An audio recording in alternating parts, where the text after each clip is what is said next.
Students, a very good evening, and I wholeheartedly welcome you all for Enlightened Educators. And here is very important update today, especially for first year students, that is regarding revaluation and photocopy of answer scripts for first and second semester 2022 scheme. Right.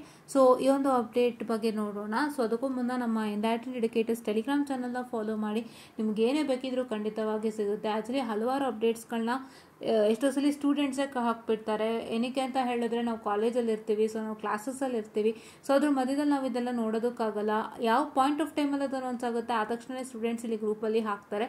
So ಹಾಗಾಗಿ ಅವರಿಂದನೂ ಕೂಡ ನಮ್ಗೆ ಎಷ್ಟೋ ಮಟ್ಟದ ಉಪಯೋಗ ಇದೆ. So ನಾವು ಕ್ಲಾಸಲ್ಲಿ ಇದ್ದಾಗ ಇದನ್ನು ನೋಡ್ತಾ ಕೂರೋಕ್ಕಾಗಲ್ಲ. ಸೊ ಹಾಗಾಗಿ ನಮ್ಮ ಸ್ಟೂಡೆಂಟ್ಸ್ಗಳು ಎಷ್ಟೋ ಸಲ ಅಪ್ಡೇಟ್ಸನ್ನು ಕಳಿಸ್ತಾರೆ. ಇಲ್ಲ ನಾನಿದ್ದಾಗಲೇ ಬಂತು ಅಂದ್ರೂ ಕೂಡ ನಾನು ಕಳಿಸ್ಕೊಡ್ತೀನಿ. ಸೊ ಹೀಗೆ ಎಲ್ಲ ರೀತಿಯಾಗಿ ನಮ್ಮ ಗ್ರೂಪು ಒಂದು ಕಾರ್ಯವನ್ನು ಮಾಡ್ತಾ ಇದೆ. ಸೊ ಹಾಗಾಗಿ ದಯವಿಟ್ಟು ನಮ್ಮ ಗ್ರೂಪಿಗೆ ಜಾಯ್ನ್ ಆಗಿ, ಯಾವುದೇ ನೋಟ್ಸು ಮೆಟೀರಿಯಲ್ ಬೇಕಿದ್ರು ಖಂಡಿತ ಕಳಿಸ್ಕೊಡ್ತೀವಿ. ಇನ್ಮೇಲಿಂದ ತುಂಬ ಆ್ಯಕ್ಟಿವ್ ಆಗ್ತೀವಿ ನಾವು ಗ್ರೂಪಲ್ಲಿ.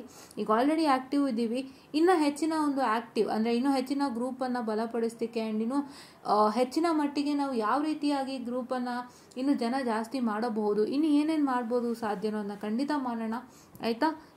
ಆ್ಯಂಡ್ ನಾವೀಗ ನೋಡೋದಾದರೆ ಫಸ್ಟ್ ಆ್ಯಂಡ್ ಸೆಕೆಂಡ್ ಸೆಮ್ ಮಕ್ಕಳಿಗೆ ರಿವ್ಯಾಲ್ಯೂಯೇಷನ್ ಅನೌನ್ಸ್ ಆಗಿದೆ.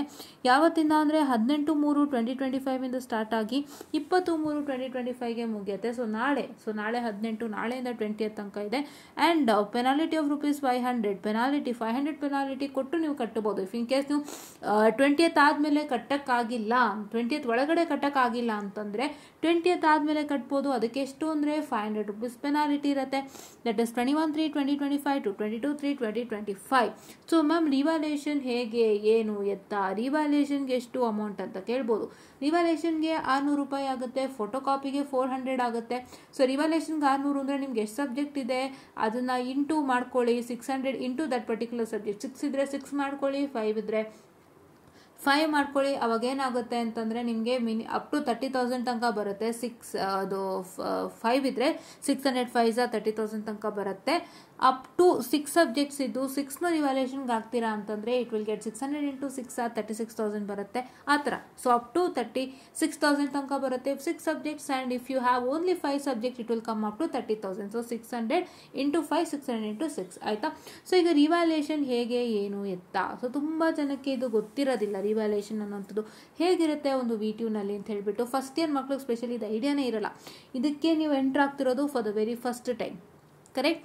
You are entering it for the very first time. So ನೀವು ವೆರಿ ಫಸ್ಟ್ ಟೈಮ್ ನೀವು ಎಂಟ್ರಿ ಮಾಡಿದಾಗ ಏನಾಗುತ್ತೆ ಅಂತ ಹೇಳಿದ್ರೆ, ಸೊ ನಿಮಗೆ ಒಂದು ಕ್ವಶನ್ ಬರ್ಬೋದು, ಮ್ಯಾಮ್ ನಾನು ಬರೆದಿದ್ದೀನಿ, I am ready to apply for revaluation, so ನನಗೆ ಮಾರ್ಕ್ಸನ್ನು ಕೊಡ್ತಾರಾ? VTUನಲ್ಲಿ ಏನಾಗುತ್ತೆ ಅಂತಂದರೆ ನ್ಯಾಯಕ್ಕೆ ಸ್ವಲ್ಪ ಬೆಲೆ ಕಡಿಮೆ, ನಾನು ಹೇಳ್ತಿದ್ದೀನಿ. ಅಂದರೆ ನಿಮಗೆ ಎಷ್ಟೋ ಸಲ ಏನಾಗುತ್ತೆ ಅಂತ ಹೇಳಿದ್ರೆ, ಮಾರ್ಕ್ಸ್ ಏನು ನೀವು ರಿವ್ಯಾಲ್ಯೂಯೇಷನ್ಗೆ ಆಗ್ತೀರ, ಎಷ್ಟೋ ಜನಕ್ಕೆ ಪಾಪ ತುಂಬ ಅಂದರೆ ತುಂಬ ಒಂದು ಪ್ರಾಬ್ಲಮನ್ನು ಮಾಡೋದುಂಟು. ಬಟ್ ನಾನು ಏನು ಸಜೆಸ್ಟ್ ಮಾಡ್ತೀನಿ ಅಂದರೆ, ನಿಮಗೆ ಕಾನ್ಫಿಡೆನ್ಸ್ ಇದ್ದರೆ, ನಿಮಗೆ ನಂಬಿಕೆ ಇದ್ದರೆ ಖಂಡಿತವಾಗಿ ನೀವು ರಿವ್ಯಾಲ್ಯೂಯೇಷನ್ಗೆ ಹಾಕ್ಬೋದು. ನನ್ನ ಮಾತನ್ನು ಅಷ್ಟು ಇದು ಮಾಡೋಕ್ಕೆ ಹೋಗಬೇಡಿ, ಕನ್ಸಿಡರೇಷನ್ ಏನು ಬೇಡ. ನಾನು ಏನು ಹೇಳ್ತಾ ಇದ್ದೀನಿ ಅಂದರೆ, ಸುಮಾರು ಜನಕ್ಕೆ ಹಂಗೆ ಆಗೋಗಿದೆ. ನಾವು ನೋಡ್ತೀವಿ ರಿವ್ಯಾಲ್ಯೂಯೇಷನ್ಲಿ ಏನೇನು ನಡೀತಾ ಇದೆ, ಏನು ಎತ್ತ ಅಂತ. ಬಟ್ ಆ್ಯಸ್ ಎ ಫ್ರೆಶರ್ ನೀವು ಹೊಸದಾಗಿ ಬಂದಿರೋದ್ರಿಂದ, ಸೊ ನಾನು ಸಜೆಷನ್ ಮಾಡುವಂಥದ್ದು ಏನು ಅಂತ ಹೇಳಿದ್ರೆ, ರಿವ್ಯಾಲ್ಯೂಯೇಷನ್ ನಿಮಗೆ ನಂಬಿಕೆ ಇತ್ತು, ನಾನು ಚೆನ್ನಾಗಿ ಬರೆದಿದ್ದೀನಿ ಅಂದರೆ ಖಂಡಿತವಾಗ್ಲೂ ರಿವ್ಯಾಲ್ಯೂಯೇಷನ್ಗೆ ಹಾಕಿ. ನಿಮ್ಮ ನಂಬಿಕೆ ಅಂತ ಯಾವತ್ತೂ ಸುಳ್ಳಾಗಲ್ಲ. ದೇವ್ರ ಮೇಲೂ ಸ್ವಲ್ಪ ನಂಬಿಕೆ ಇಡಬೇಕಾಗತ್ತೆ, ಓಕೆನಾ? ಸೊ ನಾನು ಯಾವುದೇ ರೀತಿಯಾಗಿ ನಿಮ್ಮನ್ನ ಡಿಮೋಟಿವೇಟು ಮಾಡಲ್ಲ, ಕೆಟ್ಟದನ್ನು ಹೇಳಲ್ಲ. ನಾನು ಡೈರೆಕ್ಟಾಗಿ ಮ್ಯಾಟ್ರಿಗೆ ಬರ್ತಾ ಇದ್ದೀನಿ. ರಿವ್ಯಾಲ್ಯೂಯೇಷನ್ ಬಂದುಬಿಟ್ಟು ಲಕ್ ಪ್ರೋಸೆಸ್ ಮೇಲೆ ಎಷ್ಟೋ ಜನಕ್ಕೆ ಹೋಗಿದೆ, ಎಷ್ಟೋ ಜನಕ್ಕೆ ಅವರಿಗೆ ಏನು ನ್ಯಾಯ ಸಿಕ್ಕಬೇಕು ಅದು ಸಿಕ್ಕಿದೆ. ಆ್ಯಂಡ್ ಎಷ್ಟೋ ಜನಕ್ಕೆ ಪಾಪ ಕಷ್ಟಪಟ್ಟು ಬರೆದಿದ್ರು ಕೊಡದೆ ದುಡ್ಡುಗೋಸ್ಕರ ಮತ್ತೆ ರಿವ್ಯಾಲ್ಯೂಯೇಷನ್ಗೆ ಹಾಕಿಸಿ, ಮತ್ತು ಅದರಲ್ಲೂ ಕೂಡ ಫೇಲ್ ಮಾಡಿ ಮತ್ತಿನ್ನೊಂದು ಸರಿ ಬರೀಲಿ ಏನೋ ಥರ ಒಂದು ಮ್ಯಾಟ್ರನ್ನ ಮಾಡಿಟ್ಟಿದ್ದಾರೆ. ಇದು ಒರಿಜಿನಲ್ ಸತ್ಯ, ರಿವ್ಯಾಲ್ಯೂಯೇಷನ್ ನಾನು ಹೇಳ್ತಾ ಇದ್ದೀನಿ. ಬಟ್ ಏನು ಅಂತ ಹೇಳಿದ್ರೆ, ಬಟ್ ಇದು ಎಲ್ಲ ಟೈಮು ಆಗಲ್ಲ, ಜ್ಞಾಪನದಲ್ಲಿ ಇಟ್ಕೊಳ್ಳಿ. ಬಟ್ ಇದೆಲ್ಲ ಟೈಮು ಆಗಲ್ಲ, ಆಯಿತಾ? ಯಾರು ಇದರಿಂದ ಮ್ಯಾಮೇ ನಿಂಗೆ ಹೇಳ್ತಿದ್ದಾರೆ ರಿವ್ಯಾಲ್ಯೂಯೇಷನ್ಗೆ ಹಾಕ್ಬಿಟ್ಟು ಕೊಡೋದೇ ಇಲ್ಲ ಅಂತ ಹೇಳ್ತಿದ್ದಾರೆ, ನಾನು ಹಾಕೋದ ಬೇಡವಾ, ಕನ್ಫ್ಯೂಷನ್ ಆಗ್ತಿದೆ. ಅದು ಬೇಡ. ಏನು ಗೊತ್ತಾ, ಅದು ಎಷ್ಟೋ ಜನಕ್ಕೆ ತೊಂದರೆ ಆಗಿದೆ, ಎಷ್ಟೋ ಜನಕ್ಕೆ ಒಳ್ಳೇದೂ ಆಗಿದೆ, ನಾನು ಇಲ್ಲ ಅಂತ ಹೇಳ್ತಾ ಇಲ್ಲ. ಬಟ್ ಏನು ಅಂದರೆ, ನಿಮಗೆ ನಂಬಿಕೆ ಇತ್ತಾ, ಖಂಡಿತ ರಿವ್ಯಾಲ್ಯೂಯೇಷನ್ಗೆ ಹಾಕಿ, ಆಯಿತಾ? ನಿಮಗೆ ನಂಬಿಕೆ ಇತ್ತಾ, ಖಂಡಿತ ರಿವ್ಯಾಲ್ಯೂಯೇಷನ್ಗೆ ಹಾಕಿ, ಆಯಿತಾ? ರಿವ್ಯಾಲ್ಯೂಯೇಷನ್ಗೆ ಹಾಕೋದ್ರಿಂದ ನಿಮಗೆ ಉಪಯೋಗನೂ ಇದೆ. ಅಂದರೆ ನಿಮಗೆ ಪಾಸ್ ಆದರೂ ಹೋಗ್ಬೋದು, ಹೇಳಕ್ಕೆ ಬರೋಲ್ಲ. ಯಾರಾದರೂ ಅಷ್ಟೇ ಯಾರ ಕೈಯಲ್ಲಿದೆ ಅನ್ನೋದು ಗೊತ್ತಿಲ್ಲ ಅಲ್ವಾ? ಅದನ್ನು ನಾನು ಹೇಳ್ತಾ ಇದ್ದೀನಿ ಅಷ್ಟೇ. ನೀವು ರಿವ್ಯಾಲ್ಯೂಯೇಷನ್ಗೆ ಹಾಕಿ, ಆಗೋದು ಬಿಡೋದು ಸೆಕೆಂಡ್ರಿ, ರಿವ್ಯಾಲ್ಯೂಯೇಷನ್ಗೆ ಹಾಕಿ ಆಯಿತಾ. ರಿವ್ಯಾಲ್ಯೂಯೇಷನ್ಗೆ ಹಾಕೋದ್ರಿಂದ ಏನಾಗುತ್ತೆ ಅಂದರೆ ನಿಮ್ಗೆ ಎಷ್ಟೋ ಜನಕ್ಕೆ ಪಾಸ್ ಆಗ್ಬೋದು, ಎಷ್ಟೋ ಜನಕ್ಕೆ ಆಗದೇನೂ ಇರ್ಬೋದು. ಸೊ ಅದು VTUದು ಹೆಂಗೆ ನಡೀತಿದೆ ಅಂದರೆ ವ್ಯಾಲ್ಯೂಯೇಷನ್ ಸಿಸ್ಟಮೇ ನೀಟಿಲ್ಲ. ನೀವು ಫಸ್ಟ್ ಸೆಮ್ ನಿಮ್ಮ ರಿಸಲ್ಟ್ಸನ್ನೇ ನೋಡ್ಕೊಂಡಿರ್ತೀರ ಹೇಗಿದೆ ವ್ಯಾಲ್ಯೂಯೇಷನ್ ಸಿಸ್ಟಮ್ ಅಂತ. ನಿಮ್ಮ ಫ್ರೆಂಡು ಸ್ಟೋರಿ ಬರೆದವರು ಮಾರ್ಕ್ಸ್ ಕೊಟ್ಟಿದ್ರೆ ನೀವು ಕಷ್ಟಪಟ್ಟು ಬರೆದಿದ್ರು ಕೊಟ್ಟಿರೋದಿಲ್ಲ. ಹೀಗೇನೆ ಅವ್ನು ಮಾಡೋದು. ಅವ್ರದ್ದು ಅದೊಂದು ಪ್ರಾಬ್ಲಮ್ ಇದೆ, ಅದು ವ್ಯಾಲ್ಯೂಯೇಷನ್ ಸಿಸ್ಟಮ್ದು. ಅದು ನನಗೆ ಇವತ್ತೂ ಅರ್ಥ ಆಗಿಲ್ಲ ಯಾಕೆ ಅಂತ. ಅದೊಂದು ಪ್ರಾಬ್ಲಮ್ ಇದೆ, ಬಿಟ್ಟರೆ ಇನ್ನೆಲ್ಲ ಸರಿ ಹೋಗಿದೆ. ಸೊ ನಾನು ಏನು ಹೇಳೋದಕ್ಕೆ ಇಷ್ಟಪಡ್ತೀನಿ ಅಂದರೆ, ಕೊನೆಯದಾಗಿ ಜ್ಞಾಪನ ಇಟ್ಕೊಳ್ಳಿ, ಎಲ್ಲರಿಗೂ ರಿವ್ಯಾಲ್ಯೂಯೇಷನಿಂದ ಒಳ್ಳೆಯದೂ ಆಗಿಲ್ಲ, ಎಲ್ಲರಿಗೂ ರಿವ್ಯಾಲ್ಯೂಯೇಷನಿಂದ ಕೆಟ್ಟದ್ದೂ ಆಗಿಲ್ಲ ಆಯಿತಾ. ನಿಮಗೆ ನಾನು ಸತ್ಯ ಹೇಳೋಕೆ ಹೊರಟಿದ್ದೀನಿ ಹೊರತು ನಾನು ನಿಮಗೆ ಯಾವುದೇ ಥರ ಡಿಮೋಟಿವೇಶನ್ ಮಾಡ್ತಾ ಇಲ್ಲ. ಮಾರ್ಕ್ಸೇ ಕೊಡಲ್ಲ, ಸುಮ್ಮನೆ ರಿವ್ಯಾಲ್ಯೂಯೇಷನ್ಗೆ ಹಾಕ್ಬಿಡಿ, ಸುಮ್ಮನೆ ದಂಡ, ಆ ಥರ ನಿಮ್ಗೆ ಯಾವತ್ತೂ ನಾನು ಡಿಮೋಟಿವೇಶನ್ ಮಾಡಿಲ್ಲ. ನಾನೇನು ಹೇಳ್ತಾ ಇದ್ದೀನಿ, what is happening in VTU especially regarding revaluation, ಏನು ಸಿಚುಯೇಷನ್ ಇದೆ ಆ್ಯಂಡ್ ನೀವು ಏನು ಮಾಡಬೇಕು ಅಂತ ನಾನು ಹೇಳ್ತಾ ಇದ್ದೀನಿ ಅಷ್ಟೇ ಆಯಿತಾ. ನಿಮಗೆ ಯಾವತ್ತೂ ಸತ್ಯಾಂಶ ವಾಸ್ತವಾಂಶ ತಿಳಿದೆ. If you don't know what is happening, ನಿಮಗೆ ಸತ್ಯಾಂಶ ಗೊತ್ತಿಲ್ಲ, ವಾಸ್ತವಾಂಶ ಗೊತ್ತಿಲ್ಲ, ಹಿಂಗೆ ನಡೆಯುತ್ತೆ ಹಂಗೆ ನಡೆಯುತ್ತೆ ಅಂತ ನೀವು ಗೊತ್ತಿಲ್ಲೇ ಕೈ ಹಾಕಿದ್ರೆ ಸಮಸ್ಯೆಗಳಾಗುತ್ತೆ. ಸೊ ಹಂಗಾಗಿ ನಾನು ವಾಸ್ತವಾಂಶನ ಹೇಳ್ತಾ ಇದ್ದೀನಿ. ನಿಮ್ಮ ಜವಾಬ್ದಾರಿ ಏನು ಅಂದರೆ, ನಿಮಗೆ 100% ನಂಬಿಕೆ ಇದ್ದು ನೀವು ನಾನು ಚೆನ್ನಾಗಿ ಬರೆದಿದ್ದೀನಿ, ನನಗೆಲ್ಲ ಕರೆಕ್ಟು, ನನಗೆ ಬೇಕು ಅಂತಲೇ ಮಾರ್ಕ್ಸ್ ಕೊಟ್ಟಿಲ್ಲ ಅಂತ ನಿಮಗೆ ಅನಿಸಿದ್ರೆ, ನೀವೆಲ್ಲ ಪರ್ಫೆಕ್ಟು ಅಂತ ಇದ್ದರೆ ಧೈರ್ಯವಾಗಿ ರಿವ್ಯಾಲ್ಯೂಯೇಷನ್ಗೆ ಹಾಕಿ, ನಿಮಗೆ ಒಳ್ಳೆಯದಾಗೇ ಆಗುತ್ತೆ, ನ್ಯಾಯ ಸಿಕ್ಕೇ ಸಿಗುತ್ತೆ. ನ್ಯಾಯ ಯಾವುದು ಸೊತ್ತಲ್ಲ ಗೈಸ್. ನ್ಯಾಯ ಅನ್ನೋದು ಏನು ಅಂತ ಹೇಳಿದ್ರೆ, ಯಾರಿಗೆ ಸಿಕ್ಕಬೇಕು ಅದು ಖಂಡಿತ ಸಿಕ್ಕಲೇಬೇಕು. ನ್ಯಾಯ ಸಿಕ್ತೆ ಅಂತೂ ಇರೋಕ್ಕೆ ಸಾಧ್ಯನೇ ಇಲ್ಲ. ಯಾವುದೇ ಜಾಗದಲ್ಲಾಗಲಿ, ಎಲ್ಲೇ ತೊಂದರೆ ಆಗಿರಲಿ, ಯಾರಿಗೆ ಅನ್ಯಾಯ ಆಗಿದೆ ಅವ್ರಿಗೆ ನ್ಯಾಯ ಸಿಕ್ಕಲೇಬೇಕು. ಅದಕ್ಕಂತೂ ನ್ಯಾಯ ಸಿಕ್ತೆ ಅಂತ ಇರೋಕ್ಕೆ ಚಾನ್ಸೇ ಇಲ್ಲ. ಸೊ ಹಾಗಾಗಿ ನಾನು ಹೇಳೋದಿಷ್ಟೇ, ಇದು VTUನ ಸತ್ಯಾಂಶ. ನೀವೇನು ಮಾಡಬೇಕು ಅಂದರೆ, ನೀವು ರಿವ್ಯಾಲ್ಯೂಯೇಷನ್ಗೆ ಖಂಡಿತವಾಗ್ಲೂ ಅಪ್ಲೈ ಮಾಡ್ಬೋದು, ನಿಮಗೆ 100% ಗ್ಯಾರಂಟಿ ಇದ್ದರೆ. ಫಸ್ಟ್ ಅದಿರ್ಬೇಕು ನಿಮ್ಮ ಹತ್ರ.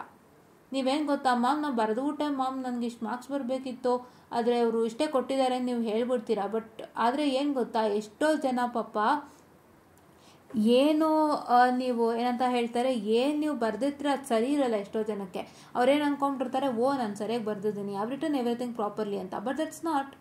ಅದಕ್ಕೆ ನಾನು ಏನು ಹೇಳ್ತೀನಿ ಅಂದರೆ, ನೀವು ಒಂದು ಸಲ ರಿವ್ಯಾಲ್ಯೂಯೇಷನ್ಗೆ ಹಾಕೋಕ್ಕೆ ಮುಂಚೆ ಚೆಕ್ ಮಾಡ್ಕೊಳ್ಳಿ ಆಯಿತಾ. ಯಾರ್ಯಾರು ಈ ಕೆಲಸ ಮಾಡಬೇಕು ಅಂದರೆ, ಯಾರ್ಯಾರೆಲ್ಲ ಇಷ್ಟು ಮಾರ್ಕ್ಸ್ಗಂತ ಸುಮ್ಮನೆ ಅಟೆಂಪ್ಟ್ ಮಾಡಿ ಬಂದಿರ್ತೀರ, ಒಂದು 60 ತನಕ ಅಟೆಂಡ್ ಮಾಡಿ ಬಂದಿರ್ತೀರ, but you are not sure that whether I have written properly or not. ನನಗೆ ಅಲ್ಲಿ ಇಷ್ಟು ಬರ್ದಿದ್ದೀನಿ ಇಷ್ಟು ಕೊಡ್ತಾರೆ, ಇಲ್ಲಿ ಇಷ್ಟು ಬರ್ದಿದ್ದೀನಿ ಅಷ್ಟು ಕೊಡ್ತಾರೆ, ಆ ಥರ ಲೆಕ್ಕಾಚಾರ ಹಾಕೊಂಡು ಕೂತಿರ್ತಾರೆ ಕೆಲವರು ಒಂದು 60-70 ತನಕ ಬರ್ದಿರ್ತಾರೆ. ಮನೆಗೆ ಬಂದ್ಬಿಟ್ಟು ಇದರಲ್ಲಿ ಇಷ್ಟು ಬರ್ದಿದ್ದೀನಿ, ನಂಗೆ ಒಂದು 5-6 ಮಾರ್ಕ್ಸ್ ಅವರು ಕೊಡ್ತಾರೆ, ಇದರಲ್ಲಿ ಇಷ್ಟು ಬರ್ದಿದ್ದೀನಿ, ಒಂದು 8 ಮಾರ್ಕ್ಸ್ ಅವರು ಕೊಡ್ತಾರೆ. ಈ ಥರ ಕ್ಯಾಲ್ಕುಲೇಷನ್ ಮಾಡ್ಕೊಂಡು ಕೂರೋರಿಗೆ ನೀವು ಒಂದು ಸಲ ನಿಮ್ಮ ಆನ್ಸರನ್ನು ಚೆಕ್ ಮಾಡಿಕೊಂಡು ಮುಂದೆ ಹೋಗೋದು ಒಳ್ಳೆಯದು ಆಯಿತಾ. ಆ್ಯಂಡ್ ಯಾರೆಲ್ಲ ತುಂಬ ಪರ್ಫೆಕ್ಟಾಗಿ ಬರೆದಿದ್ದು, ನಿಮಗೆ ಸಖತ್ 100% ಗ್ಯಾರಂಟಿ. ನಿಮಗೆ ಎಕ್ಸಾಮ್ ಹಾಲಿಂದ ಆಚೆ ಬಂದ ತಕ್ಷಣ ನಿಮಗೆ ಗ್ಯಾರಂಟಿ ಇರುತ್ತೆ, ನಾನು ಈ ಥರ ಬರೆದಿದ್ದೆ, ನಾನು ತುಂಬ ಚೆನ್ನಾಗಿ ಬರೆದಿದ್ದೀನಿ, ಎಲ್ಲ ಪ್ರಾಪರ್ ಅಂತ ನಿಮ್ಗೆ ಯಾರು ಗ್ಯಾರಂಟಿ ಇದ್ದು, ನೀವು ಯಾರಿಗಿನ್ನೂ ಮಾರ್ಕ್ಸ್ ಸಿಕ್ಕಿಲ್ಲ, ದಯವಿಟ್ಟು ನಿಮ್ಮ ಡ್ಯೂಟಿ ರಿವ್ಯಾಲ್ಯೂಯೇಷನ್ಗೆ ತಕ್ಷಣವೇ ಹಾಕಿಬಿಡಿ. ಓಕೆ, ತಕ್ಷಣವೇ ಹಾಕಿಬಿಡಿ ಆಯಿತಾ. ಯಾರೆಲ್ಲ ಜಸ್ಟ್ 60-70 ಮಾರ್ಕ್ಸ್ಗೆ ನಿಮ್ಗೆ ಏನು ಗೊತ್ತೋ ಅದನ್ನ ಅಟೆಂಪ್ಟ್ ಮಾಡಿದ್ದೀರಾ, ಆ್ಯಂಡ್ ಯಾರ್ಯಾರಿಗೆಲ್ಲ ಇನ್ನೂ ಮಾರ್ಕ್ಸ್ ಸಿಕ್ಕಿಲ್ಲ, ಫೇಲ್ ಆಗಿದ್ದೀರಾ, ಅವರೆಲ್ಲರೂ ನೀವೇನು ಮಾಡ್ತೀರಾ ಅಂದರೆ, ಒಂದ್ಸಲಿ ನಿಮ್ಮ ಆನ್ಸರ್ಸ್ನ ಚೆಕ್ ಮಾಡಿ ನೀವು ಸ್ಯಾಟಿಸ್ಫೈ ಮಾಡಿದ್ದೀರಾ ಅಂತಂದಾಗ ಮಾತ್ರ ರಿವ್ಯಾಲ್ಯೂಯೇಷನ್ಗೆ ಹಾಕಿ. ಸುಮ್ಮನೆ ದುಡ್ಡನ್ನ ಹಾಳು ಮಾಡ್ಕೋಬೇಡಿ ಆಯಿತಾ. ಸೊ ನಾನು ಹೇಳೋದೇನೆಂದರೆ, ಎಲ್ಲ ಕಡೆನೂ ಒಂದೊಂದು ಐಬ್ ಇದ್ದೇ ಇರುತ್ತೆ, ಪ್ರಾಬ್ಲಮ್ ಇದ್ದೇ ಇರುತ್ತೆ. ಬಟ್ ನೀವು ಅದನ್ನೆಲ್ಲ ಮೆಟ್ಟಿ ನಿಂತು ನಿಮಗೆ ನ್ಯಾಯ ಸಿಗಬೇಕು ಅಂದರೆ, ನಿಮಗೆ 100% ನಂಬಿಕೆ, ಕಾನ್ಫಿಡೆನ್ಸು ನಾನು ಬೇಕೇ ಬಂದೇ ಬರುತ್ತೆ ನಾನು ನಿಮ್ಮ ಹತ್ರ ಇತ್ತು ಅಂತಂದರೆ, ಖಂಡಿತವಾಗಿ ರಿವ್ಯಾಲ್ಯೂಯೇಷನ್ಗೆ ಹಾಕಿ, ವಿತೌಟ್ ಫೇಲ್. ಆಮೇಲೆ ನಾನು ಹೇಳಿದೆ ಅಂತಂದ್ಬಿಟ್ಟು ಎಷ್ಟೊಂದು ಜನಕ್ಕೆ ಬೇಕು ಅಂತಲೇ ರಿವ್ಯಾಲ್ಯೂಯೇಷನ್ಲು ಪಾಸ್ ಮಾಡೋಲ್ಲ ಅಂತ ಹೇಳಿಬಿಟ್ಟು ನೀವು ಏನಂತ ಹೇಳ್ತಾರೆ, ರಿವ್ಯಾಲ್ಯೂಯೇಷನ್ಗೆ ಹಾಕ್ತೆ ಅಂತ ದಯವಿಟ್ಟು ಕೂತ್ಕೋಬೇಡಿ. ಖಂಡಿತವಾಗ್ಲೂ ರಿವ್ಯಾಲ್ಯೂಯೇಷನ್ಗೆ ಹಾಕಿ, ವಿತೌಟ್ ಮಿಸ್ ಹಾಕಿ, ಏನು ಬೇಕಾದರೂ ಆಗ್ಬೋದು. ಅದೇ ನಾನು ಹೇಳ್ತಿರೋದಿಲ್ಲ, ಹೆಂಗೆ ಆಗ್ಬಿಟ್ಟಿದೆ ಅಂದರೆ, ಎಷ್ಟೊಂದು ಜನಕ್ಕೆ ಪಾಸ್ ಆಗಲ್ಲ ಅನ್ನೋದು ಪಾಸ್ ಆಗಿಬಿಡುತ್ತೆ, ಪಾಸ್ ಆಗ್ತೀನಿ ಅನ್ನೋದು ಪಾಸ್ ಆಗಲ್ಲ. ಈ ಥರ ತುಂಬ ಈ ವ್ಯಾಲ್ಯೂಯೇಷನಲ್ಲಿ ತುಂಬ ಒಂದು ರೀತಿ ಸಮಸ್ಯೆಗಳೇ ಒಂದು ಥರದ್ದು. ಹೆಂಗಾಗುತ್ತೆ ಅಂದರೆ, unexpected things happen to takes place ಅಂತಾರಲ್ಲ ಹಾಗೆ. ಸೊ ಅದಕ್ಕೋಸ್ಕರ ನೀವೇನು ಮಾಡ್ತೀರಾ ಅಂದರೆ, ರಿವ್ಯಾಲ್ಯೂಯೇಷನ್ಗೆ ಹಾಕಿ ಏನು ಬೇಕಾದ್ರೂ ಆಗ್ಬೋದು, ಯಾರೋ ಗೊತ್ತು, ಏನು ಬೇಕಾದರೂ ಆಗ್ಬೋದಲ್ವ. ಸೊ ದಯವಿಟ್ಟು ನಂಬಿಕೆ ಇಟ್ಟು ರಿವ್ಯಾಲ್ಯೂಯೇಷನ್ಗೆ ಹಾಕಿ. ನಿಮಗೆಲ್ಲರಿಗೂ ಒಳ್ಳೇದಾಗಲಿ ಅಂತ ನಾನು ಆಶಿಸ್ತೀನಿ. ಆ್ಯಂಡ್ ನಾನು ಇರೋ ಸತ್ಯವನ್ನು ಮಾತ್ರ ಹೇಳಿದ್ದೇನೆ ಹೊರತು ಬೇರೆ ಏನೂ ಹೇಳಿಲ್ಲ, ನಿಮ್ಮನ್ನು ಯಾರನ್ನೂ ಡಿಮೋಟಿವೇಟ್ ಮಾಡಿಲ್ಲ. ಮತ್ತೆ ಹೇಳ್ತಾ ಇದ್ದೀನಿ, ಅನ್ಕೋಬೇಡಿ ಮ್ಯಾಮ್ ಈ ವಿಡಿಯೋಲಿ ಎಷ್ಟು ಸಲ ಹೇಳ್ತಾರೆ ಅಂತ. ನಾನು ನಿಮ್ಗೆ ಮತ್ತೆ ಹೇಳ್ತಾ ಇದ್ದೀನಿ, ಯಾಕೆಂದರೆ ಎಲ್ಲ ತಲೆಯಲ್ಲೂ ಇದು ಕೂತ್ಕೊಳ್ಳಿ ಅಂತ ನೀವೆಲ್ಲೇ ಹೋಗಲಿ, ಇವಾಗ ಯಾವುದೇ ಒಂದು ವಸ್ತು ನೀವು ಖರೀದಿ ಮಾಡಬೇಕಾದ್ರೂ ಆ ವಸ್ತುವಿಗೆ ಸಂಬಂಧಪಟ್ಟಂತೆ ಪ್ರೋಸ್ ಆ್ಯಂಡ್ ಕಾನ್ಸ್ ಅಂದರೆ ಒಂದು ಏನಂತ ಹೇಳ್ತಾರೆ ಅಡ್ವಾಂಟೇಜ್ ಅಥವಾ ಡಿಸ್ಅಡ್ವಾಂಟೇಜ್ ಎಲ್ಲನೂ ತಿಳ್ಕೊಬೇಕಲ್ವ. ನಿಮ್ಗೆ ಯಾವುದೊಂದು ವಸ್ತು ಖರೀದಿ ಮಾಡೋಕ್ಕೆ ಹೋದಾಗ ನಿಮಗೆ ನಾವು ಆ ವಸ್ತು ಸೂಪರ್ ಆಗಿದೆ, ಸಖತ್ತಾಗಿದೆ ಇದನ್ನು ತಗೋ, ಏನಿಲ್ಲ ನಾವು ಹೇಳ್ಬಿಡ್ಬೋದು ಅಷ್ಟು ಸುಲಭವಾಗಿ. ಆದರೆ ಅದರ ಒಂದು ಡಿಸ್ಅಡ್ವಾಂಟೇಜ್ ಏನಿದೆ ಅದನ್ನೂ ತಿಳ್ಕೊಬೇಕಲ್ವ. ನಾವು ಸತ್ಯತೆ ತಿಳ್ಕೊಂಡು ಮುಂದಕ್ಕೆ ಹೋದಾಗ ನಾವು ಏನು ಕೆಲಸ ಮಾಡಿದ್ರು ಬೆಲೆ. ಇವಾಗ ನಾವು ಆ ವಸ್ತುನ ತೊಗೊಂಬಿಡ್ತೀವಿ, ಯಾರೋ ನಮ್ಗೆ ಸೂಪರ್ ಆಗಿದೆ, ಸಖತ್ತಾಗಿದೆ ಅಂತ ತೊಗೊಂಬಿಡಿ, ಎಷ್ಟು ಚೆನ್ನಾಗಿದೆ ಗೊತ್ತಾ ಇದು ಅಂತ ತೊಗೊಂಬಿಡ್ತೀರಾ. ತೊಗೊಂಬಿಟ್ಮೇಲೆ ನಿಮ್ಗೆ ಏನಾಗುತ್ತೆ, ಆಮೇಲೆ ತೊಗೊಂಡ್ಮೇಲೆ ನಿಮ್ಗೆ ಎಷ್ಟೋ ಪ್ರಾಬ್ಲಮ್ಸ್ಗಳು ಸ್ಟಾರ್ಟ್ ಆದಾಗ ನೀವು ಬೇಜಾರು ಮಾಡ್ಕೋತೀರಾ. ತುಂಬ ಚೆನ್ನಾಗಿದೆ ಅಂತ ಹೇಳಿದ್ರು ಅಂತ ತೊಗೊಂಡಲ್ಲ, ಯಾಕೆ ಇಷ್ಟು ತೊಂದರೆ ವಸ್ತುವಿಂದ ನಮಗೆ ಅಂತ ಯೋಚನೆ ಮಾಡ್ತೀರಾ ಅಲ್ವಾ. ಸೊ ಆ ಥರ ಪ್ರಾಬ್ಲಮ್ಸ್ಗಳಾಗುತ್ತೆ. ಅದಕ್ಕೆ ಏನು ಅಂದರೆ ಯಾವುದೇ ಕೆಲಸ ಅಥವಾ ನೀವೇನೇ ಮಾಡಬೇಕಾದ್ರೂ ಸತ್ಯತೆ ತಿಳ್ಕೊಳ್ದೆ ಮುಂದೆ ಹೋದರೆ ನಿಮಗೆ ಪ್ರಾಬ್ಲಮ್ ಆಗುತ್ತೆ. ಅದ್ರದ್ದು ಎಲ್ಲ ಥರ ತಿಳ್ಕೊಂಡು ನೀವು ಮುಂದಕ್ಕೆ ಹೋಗಬೇಕಾಗತ್ತೆ. ಅದರ ಸಲುವಾಗಿ ನಾನು ವಿಷಯ ಮುಟ್ಟಿಸಿದ್ದಷ್ಟೇ ನಿಮಗೆ. ಬಟ್ ನೀವು ಧೈರ್ಯವಾಗಿ ಯಾರಾದರೂ ಏನು ತೊಂದರೆ ಆಗಿರೋ ಧೈರ್ಯವಾಗಿ ರಿವ್ಯಾಲ್ಯೂಯೇಷನ್ಗೆ ಹಾಕಿ. ಇಫ್ ಇನ್ ಕೇಸ್ ಏನಾದ್ರು ತೊಂದರೆ ಆಯಿತಾ ನನಗೆ ದಯವಿಟ್ಟು ಎನ್ಲೈಟೆಂಡ್ ಎಡ್ಯುಕೇಟರ್ಸ್ ಮುಖಾಂತರ ಪಿಂಗ್ ಮಾಡಿ. ಖಂಡಿತವಾಗಿ ಎಲ್ಲ ರೀತಿಯಾಗಿ ಒಂದು ಒಳ್ಳೆಯದಾಗುತ್ತೆ. ಓಕೆನಾ. So this is what is all for today ಅಂತ ಹೇಳ್ತಾ I will wind up this session all and thank you.